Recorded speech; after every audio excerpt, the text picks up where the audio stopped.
प्रधानमंत्री नरेंद्र मोदी के गुजरात दौरे का आज दूसरा दिन है। इस दौरान प्रधानमंत्री मोदी केवड़िया में मिशन लाइफ का शुभारंभ करने जाना। इस मौके पर संयुक्त राष्ट्र महासचिव एंटोनियो गुटेरेस भी मौजूद रहे। आज का दिन गुजरात के लिए खास रहने वाला है क्योंकि प्रधानमंत्री मोदी यहां जलवायु परिवर्तन रोकने की दिशा में मजबूत कदम उठाने जा रहे हैं। साथ ही प्रधानमंत्री दोपहर बाद तापी जिले के व्यारा जाएंगे, जहां वो 1970 करोड़ के विकास परियोजनाओं की आधारशिला रखेंगे। कल भी प्रधानमंत्री ने गुजरात में कई अहम कार्यक्रमों में हिस्सा लिया। सबसे खास कार्यक्रम था डिफेंस एक्सपो 2022 का उद्घाटन। इसमें देश में बने अत्याधुनिक हथियारों की प्रदर्शनी लगाई गई है। इसके बाद प्रधानमंत्री मोदी ने मिशन स्कूल ऑफ एक्सीलेंस को हरी झंडी दिखाई। इस दौरान प्रधानमंत्री मोदी ने स्कूल में बच्चों के साथ क्लासरूम में वो बैठे हुए नजर आ रहे। एक महीने के भीतर प्रधानमंत्री मोदी का ये दूसरा गुजरात दौरा है। इस बीच आम आदमी पार्टी ने गुजरात के सरकारी स्कूल सिस्टम को लेकर बीजेपी पर निशाना साधा। भारत जोड़ो यात्रा का आज 43वां दिन है। आज यात्रा बनावासी और हालाहरवी से गुजरी। बड़ी संख्या में कल कांग्रेस के अध्यक्ष चुन लिए गए, तो बड़ी संख्या में वहां पर कार्यकर्ता मौजूद रहे। अध्यक्ष पद के चुनावी नतीजों के ऐलान के बाद राहुल ने कहा कि अब पार्टी में मेरी भूमिका खड़गे जी तय करेंगे। साथ ही राहुल ने अन्य पार्टियों को भी अपने यहां चुनाव कराने की लोकतांत्रिक मूल्यों को अपनाने की सलाह दी। हिमाचल प्रदेश में चुनाव सरगर्मी तेज हो चुकी है। टिकटों का ऐलान तेजी से हो रहा है। मुख्यमंत्री जयराम ठाकुर ने सिरोंज से पर्चा दाखिल कर दिया। नामांकन से पहले उन्होंने रैली को संबोधित करा और अपनी सरकार के कामकाज गिनाए। हिमाचल प्रदेश के लिए बीजेपी ने 65 उम्मीदवारों के टिकट घोषित कर दिए। एक ही मंत्री महेंद्र सिंह ठाकुर समेत 11 विधायकों के टिकट काट दिए गए हैं। उधर कांग्रेस ने 40 सीटों के लिए उम्मीदवारों का ऐलान कर दिया है। पटेल नगर से विधायक राजकुमार आनंद केजरीवाल के नए मंत्री होंगे। दिल्ली के मुख्यमंत्री ने उपराज्यपाल वीके सक्सेना को आनंद का नाम भेज दिया। राजकुमार आनंद राजेंद्र पाल गौतम की जगह लेंगे, जिन्होंने हाल ही में इस्तीफा दे दिया। राजेंद्र पाल गौतम के खिलाफ हिंदू विरोधी होने का आरोप लगा था। आनंद की पत्नी भी पटेल नगर से आम आदमी पार्टी के विधायक रह चुकी हैं। राजकुमार आनंद भी राजेंद्र पटेल गौतम की जाटव समाज से आते हैं। अमित शाह का आज करेंगे वेस्ट टू एनर्जी प्लांट का उद्घाटन, लेकिन आम आदमी पार्टी इसे दिल्ली में होने वाले एमसीडी चुनाव से जोड़कर देख रही है। आम आदमी पार्टी ने बीजेपी से सवाल किया कि 17 साल बाद आपको दिल्ली का कूड़ा नजर आ रहा है। तुगलकाबाद के इस वेस्ट टू एनर्जी प्लांट में कूड़े की बिजली बनाई जाएगी, साथ ही कूड़े से खाद बनाने का काम भी किया जाएगा। बताया गया है कि प्लांट में रोजाना 2000 मीट्रिक टन तक कूड़े का ट्रीट करके इसको 25 मेगावाट बिजली में उत्पन्न कराया जाएगा। दिल्ली कांग्रेस ने एमसीडी वार्ड परिसीमन की फाइनल रिपोर्ट के खिलाफ अदालत का दरवाजा खटखटाने की घोषणा कर दी है। दिल्ली प्रदेश कांग्रेस कमेटी के अध्यक्ष चौधरी अनिल कुमार ने आरोप लगाया कि दिल्ली नगर निगम के वार्ड परिसीमन की फाइनल रिपोर्ट भाजपा की जीत सुनिश्चित करने और आम आदमी पार्टी के संयोजक अरविंद केजरीवाल की मौन सहमति से बनाई गई है। डायरेक्टर का कार्यकाल बढ़ाने को लेकर आज सुप्रीम कोर्ट में सुनवाई होनी है। रणदीप सुरजेवाला समेत कुछ नेताओं ने कार्यकाल बढ़ाने का विरोध किया। सरकार की दलील थी कि सरकार भ्रष्टाचार में कमी लाने और पारदर्शिता सुनिश्चित करने के लिए ऐसा कर रही है, लेकिन विपक्ष ने अध्यादेश का विरोध किया और कहा कि सरकार जांच एजेंसियों को अपना पिट्ठू बनाने के लिए इस तरह का कदम उठा रही है। राष्ट्रीय स्वयंसेवक संघ ने एक बार फिर से जनसंख्या संतुलन का मुद्दा उठाया। प्रयागराज में 4 दिवसीय कार्यक्रम के दौरान आरएसएस के सर कार्यवाहक दत्तात्रेय होसबोले ने देश में जनसंख्या असंतुलन की बड़ी समस्या का मुद्दा उठाया। इसे रोकने के लिए समग्र जनसंख्या नीति बननी चाहिए, ऐसा उन्होंने कहा, जिसमें सभी को काम और संसाधन मिल सके।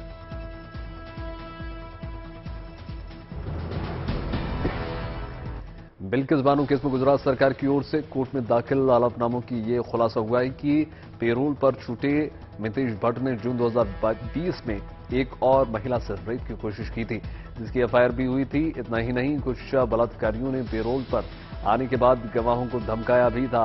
बिल्किस बानो रेप केस के गुनाहगारों के वक्त से पहले रिहाई को सुप्रीम कोर्ट में चुनौती दी गई है, जिसकी अगली सुनवाई 29 नवंबर को होने जा रही है। इस बीच बिल्किस बानो केस को लेकर सियासत भी तेज हो चुकी है। असदुद्दीन ओवैसी बार बार बीजेपी पर निशाना साध रहे हैं।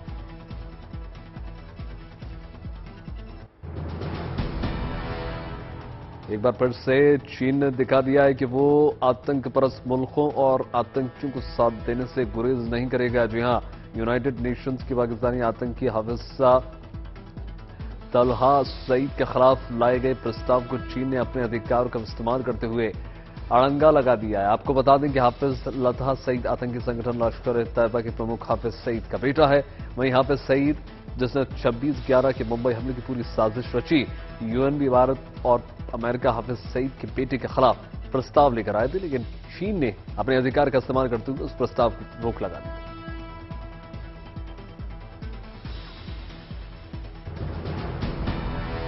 सिद्धू मूसेवाला मर्डर केस के आरोपी दीपक टीनू को पुलिस ने स्पेशल सेल के अजमेर के खेकड़ी से गिरफ्तार कर लिया। दीपक टीनू पंजाब में पुलिस कस्टडी से फरार हो गया था। गैंगस्टर टीनू की गिरफ्तारी के लिए स्पेशल सेल की 5 टीमें लगातार छापेमारी कर रही।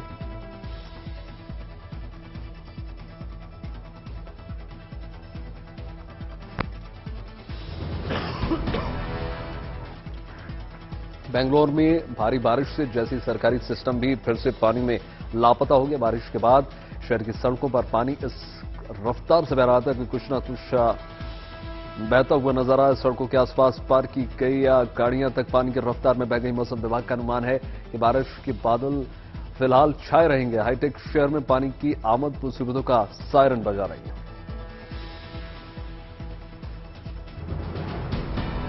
वाराणसी में एनआईए की बड़ी कार्रवाई हुई है। यहां आईएस का एक सक्रिय सदस्य पकड़ा गया, जिसका नाम बासिक आलम सिद्दीकी और वाराणसी के मकबूल आलम रोड का रहने वाला है। इसके पास से कुछ आपत्तिजनक सामान भी जब्त किया गया है। बासिक के पिता से भी रात भर पूछताछ की गई। बताया जा रहा है कि बासिक युवाओं को भर्ती करने की जिम्मेदारी सौंपी गई थी। बासिक अफगानिस्तान में अपने आकाओं के इशारों पर विस्फोटक ब्लैक पाउडर बनाने में जुटा हुआ था।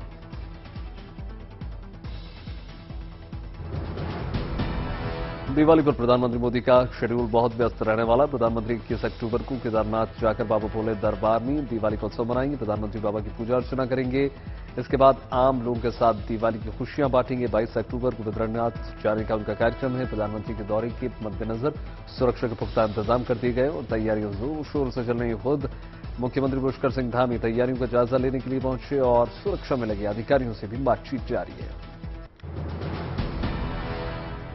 राम की नगरी अयोध्या में दीपोत्सव कार्यक्रम भव्य होने जा रहा है। इस बार यहां पर राम की पहाड़ी पर 21 तारीख को 23 तारीख तक 3 दिन तक इस तरह के 12 लेजर शो होने जा रहे हैं। दूर दूर से यहां पर सैलानियों को जमावड़ा दुनिया भर से देखने को मिलेगा।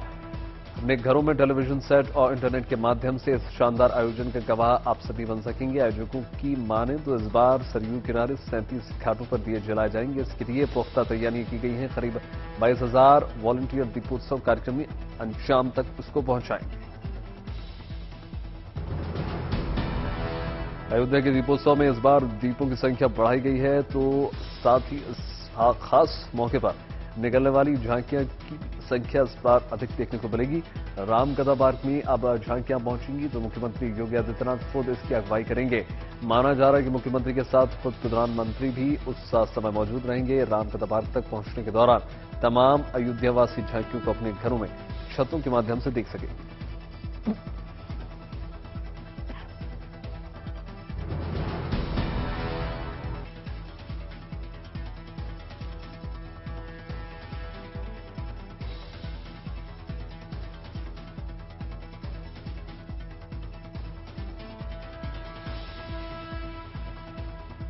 उत्तर प्रदेश के मुख्यमंत्री ने अधिकारियों को दीपोत्सव का भव्य बनाने के निर्देश दे दिए हैं। रामलला की पैड़ी में 15 लाख दीपोत्सव को जन्म दिया जाएगा। साथ ही इस साल 12 लेजर शो का भी भव्य आयोजन किया जाएगा। 22 अक्टूबर को राम लीलाओं के मंचन होंगे। पहले 12 झांकियां निकलती थी, लेकिन इस बार 14 झांकियां निकाली जाएंगी। अयोध्या पहुंचने पर योगी आदित्यनाथ ने रामकथा पार्क का भी जायजा लिया और फिर राम जन्मभूमि में चल रहे निर्माण कार्यों को देखने वो पहुंचे।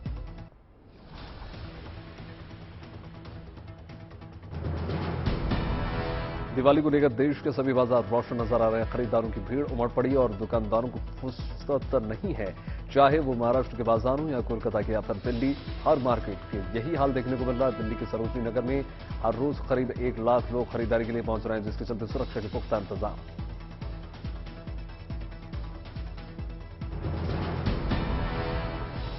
दिवाली पर तरह तरह के दीप बनाने का काम लगातार जारी है। करनाल में इको फ्रेंडली दिए बनाए जा रहे हैं। इस बार करनाल के राष्ट्रीय डेयरी अनुसंधान संस्थान ने इको फ्रेंडली दिवाली बनाने की अनूठी तैयारी कर ली है। खास बात यह है कि इसके जरिए स्वरोजगार को भी बढ़ावा दिया जा रहा है। इन प्रतिमाओं और दिए के निर्माण से किसी तरह के केमिकल का इनमें इस्तेमाल नहीं किया गया है, बल्कि घर में काम आने वाली चीजों का इसमें इस्तेमाल किया गया है।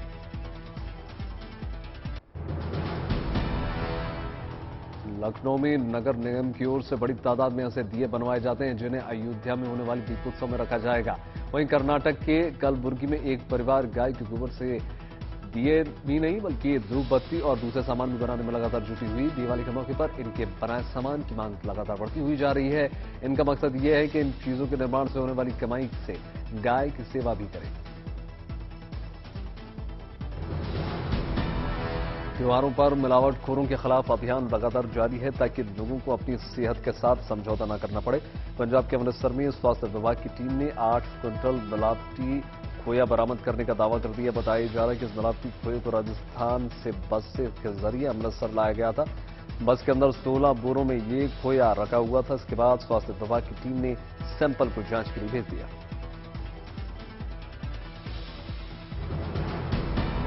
चंडीगढ़ की एक गौशाला में गोबर से दिए बनाए जा रहे हैं। वहां काम करने वाले लोगों ने रोशनी के इस पर्व पर 75,000 दिए बनाने का लक्ष्य रखा है।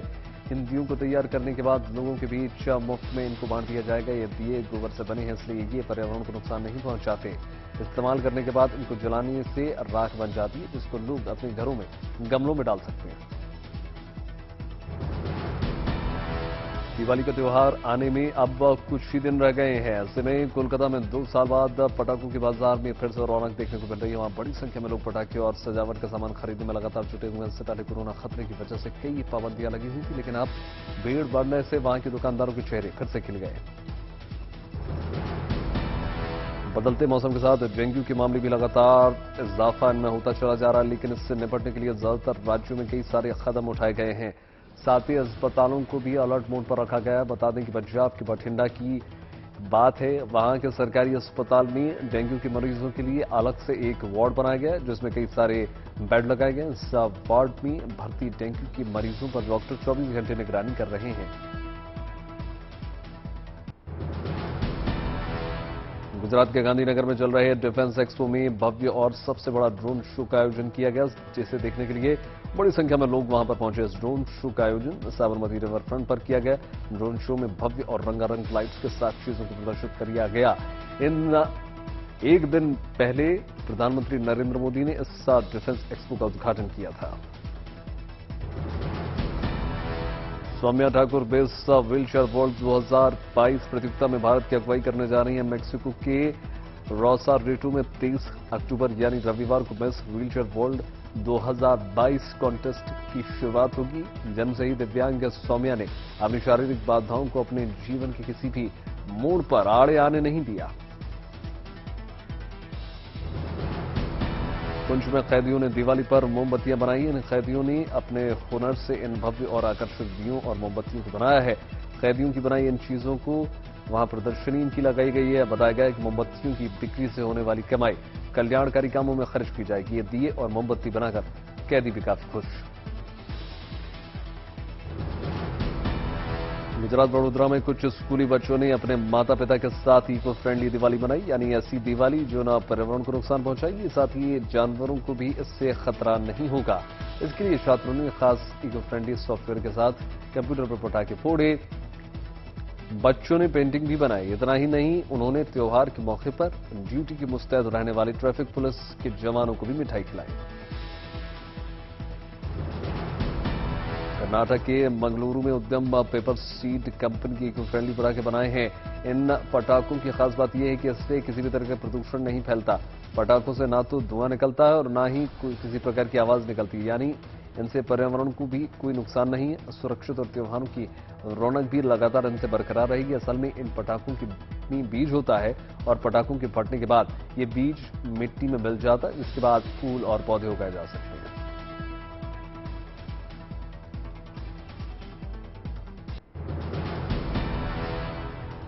जम्मू कश्मीर के गुलमर्ग में बर्फबारी के बावजूद जवानों का हौसला लगातार बुलंद देखने को मिल रहा है। बर्फबारी के बीच यहां तैनात सुरक्षा बल के जवान सीमा के पास वाले इलाकों में गश्त लगाते हुए नजर आ रहे हैं। जवान हाथों में हथियार पकड़े बर्फ को चीरते हुए तेजी से आगे बढ़ रहे हैं ताकि कोई भी घुसपैठिया सीमा पार करके किसी हरकत को अंजाम न दे सके। कश्मीर में पहाड़ी इलाकों में इस सीजन की पहली बर्फबारी हुई है। ऐसे में वहां घूमने वाले सैलानियों के लिए बिन मांगे मुराद पूरी हो गई। सोनमर्ग में हुई बर्फबारी की वजह से कई इलाकों में बर्फ की मोटी चादर देखने को मिल रही है। सड़कें और पेड़ पौधे बर्फ की मोटी आगोश में लपेटे हुए नजर आ रहे हैं। ऐसे में वहां पहुंचे पर्यटक बर्फ का आनंद उठाते हुए नजर आ रहे हैं। उत्तराखंड के चमोली जिले में भी मौसम का मिजाज लगातार बदला हुआ नजर आ रहा है। वहां सिख समुदाय के धार्मिक स्थल हेमकुंड साहिब में बर्फबारी हुई। 10 अक्टूबर को सर्दियों के लिए हेमकुंड साहिब के कपाट बंद हो गए थे। उसके बाद यहां चारों ओर सन्नाटा पसरा हुआ है। हेमकुंड की निचली चोटियों पर भी बर्फ से लगातार ढकी हुई नजर आ रही है। इसके अलावा वहां दूसरी ऊंची चोटियों पर भी काफी बर्फबारी हुई। जम्मू कश्मीर की गुरेज घाटी में बर्फ की चादर से लिपटी नजर आई। वहां रात भर आसमान से रुई की तरह बर्फ गिरती रही। पेड़ और पौधों पर बर्फ लगातार गिरती रही। सब कुछ सफेद नजर आ रहा है। इसके अलावा मकानों की छतों पर भी बर्फ जमा हो गई। कर्नाटक बेंगलुरु में आसमान से बरसी आफत, लोगों को मुश्किलें लगातार बढ़ती हुई नजर आ रही हैं। वहां हुई तेज बारिश की वजह से कई इलाकों में पानी भर चुका है, जिसकी वजह से सड़कें में पानी इस वक्त देखने को मिल रहा है। जलजमाव हो गया। बाइक और स्कूटर बहते हुए नजर आए। इस दौरान लोगों ने अपनी गाड़ियों को बहने से रोकने की काफी मशक्कत की, लेकिन सैलाब के आगे सब बौने नजर आए।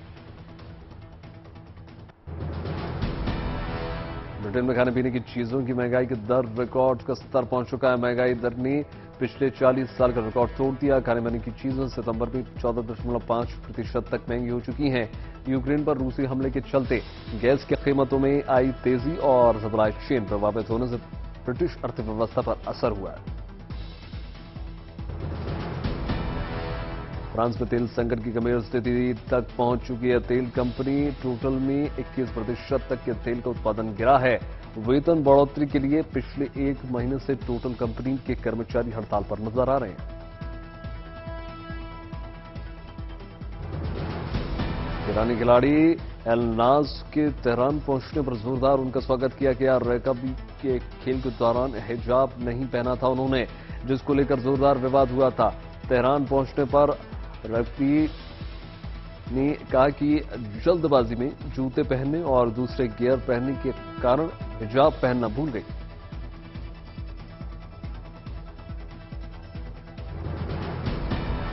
दुनिया भर के प्रतिभा को लुभाने के लिए हांगकांग में नई वीजा नीति का ऐलान कर दिया गया है। ब्रेन ड्रेन पर रोक के लिए हांगकांग सीईओ जॉन ली ने 2 साल के लिए प्रतिभावान लोगों को देश में रहकर काम करने का मौका दिए जाने की बात कह दी। राजनीतिक कारणों से हजारों लोग हाल के सालों में छोड़कर हांगकांग जा चुके हैं।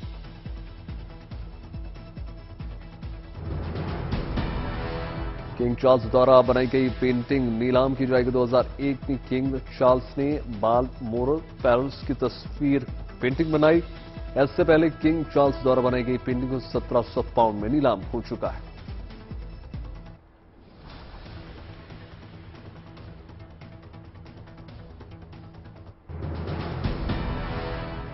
रूस और यूक्रेन युद्ध के बीच रूसी राष्ट्रपति व्लादिमीर पुतिन ने बुधवार को यूक्रेन के 4 रूसी कब्जे वाले क्षेत्रों में मार्शल लॉ लगाने का ऐलान कर दिया, जिस पर रूस ने पिछले महीने अपना अधिकार का दावा कर दिया था। अपनी सुरक्षा परिषद के सदस्यों के लिए टेलीविजन पर टिप्पणी की। पुतिन ने सरकार को यूक्रेन में युद्ध को और बढ़ाने के लिए रूसी इलाकों में सैनिकों की तैनाती के लिए प्रधानमंत्री मिखाइल को एक विशेष समन्वय परिषद बनाने का भी निर्देश दिया।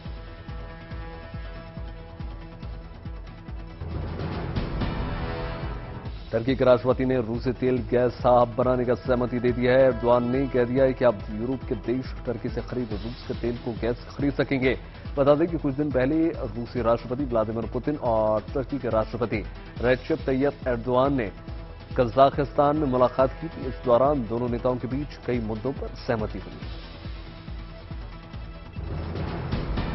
यूरोपीय यूनियन के अध्यक्ष उर्सुला वॉन डेर लेयन ने रूस पर निशाना साधा। उन्होंने कहा कि यूक्रेन के बुनियादी ढांचों पर रूस के हमले किसी आतंकवाद से कम नहीं है।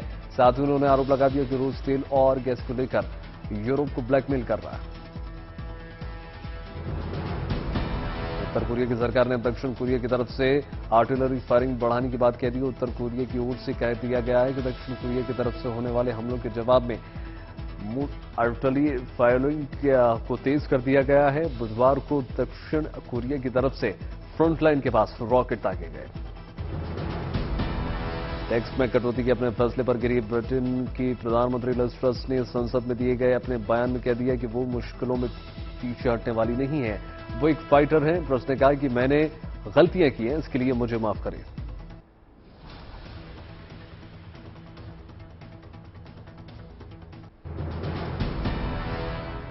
पाकिस्तान की सबसे महंगी film the legend of Maula Jatt का बॉक्स ऑफिस पर डंका बज रहा है। सिर्फ पाकिस्तान में नहीं बल्कि दुनिया भर में फवाद खान और माहिरा खान की मूवी छाई हुई है। साथ ही ये फिल्म वर्ल्ड वाइड मार्केट में पहले वीकेंड में सबसे ज्यादा कमाई करने वाली पाकिस्तानी फिल्म बन चुकी है। मूवी ने ओपनिंग वीकेंड में 50 करोड़ कमाए, लेकिन कमाई की रफ्तार यही नहीं रुकी। फवाद खान ने इस फिल्म का ताबड़तोड़ कमाई का सिलसिला लगातार जारी है। खबर है कि इस बार अमिताभ बच्चन ने अपने घर पर दिवाली पार्टी नहीं करने का मन बनाया है। कुछ ऐसा फैसला शाहरुख खान ने भी किया है, यानी दोनों के घरों में इस बार दिवाली की पार्टी नहीं होगी।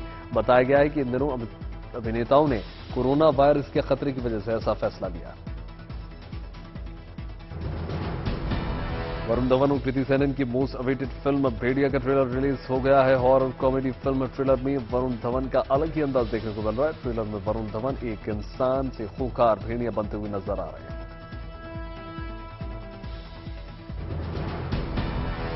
फिल्म आदिपुरुष को मिल रही पब्लिसिटी से भूषण कुमार काफी खुश नजर आ रहे हैं। खबरों के मुताबिक भूषण कुमार ने इस फिल्म के डायरेक्टर ओम राउत को एक फरारी कार भी गिफ्ट दे दी।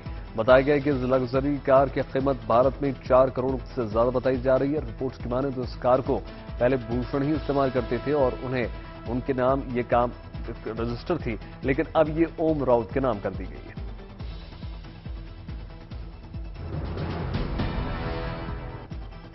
अभिनेत्री शिल्पा शेट्टी और उनके पति राज कुंद्रा फिल्म प्रोड्यूसर रमेश शाह तैरानी की दिवाली पार्टी में शामिल हुए। इस मौके पर राज कुंद्रा अलग तरह का मास्क लगवाने पहुंचे थे। इस मास्क में उनका चेहरा जरा भी नजर नहीं आ रहा था। उनका ये वीडियो सोशल मीडिया पर वायरल हो रहा है।